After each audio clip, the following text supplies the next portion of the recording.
The shame you carry was never yours to begin with. You think your biggest problem is sin, but what if it's shame? You've been forgiving it, you're still punishing yourself. The shame you carry was never yours to begin with.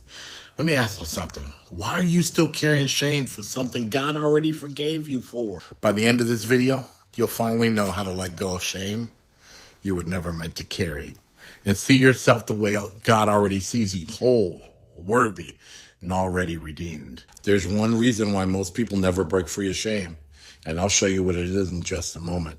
But first, you need to hear what shame actually does to your identity, because until you name it, it keeps claiming you've already been forgiven, but still feel disqualified, but you still push yourself with silence, distance, and doubt.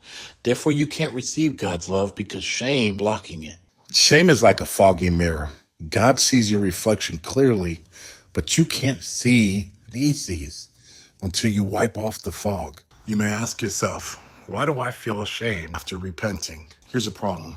You confuse God's love with man's approval. But people only loved you when you performed. So you assume God's love is conditional too. Therefore, you chase applause but never feel peace. God's love isn't a paycheck. It's adoption papers. What if I'm disqualifying myself from my calling? And you never qualified by performance. You were chosen by grace. I'm going to say that again. You were never qualified by performance. You were chosen by grace. Shame is passed down generational, spiritual, and emotional. But you think the weight is yours, when in reality, someone put it on you. Therefore, you carry pain that isn't yours from the beginning. Shame is a hand-me-down that never fits you in the first place. It's time to take it off. So how do I forgive myself? Forgiveness is earned. It's received.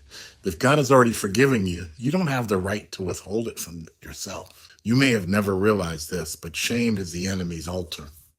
And every time you relive your past, you're worshiping it instead of your victory.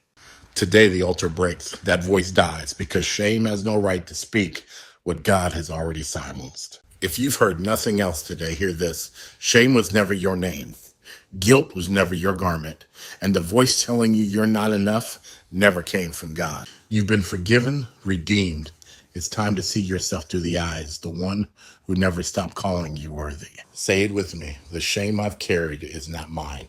I am not what I did. I am who God says I am. Forgiven, chosen, free. If this message spoke to your soul, don't keep it to yourself. Share it with someone who's still carrying what God already buried.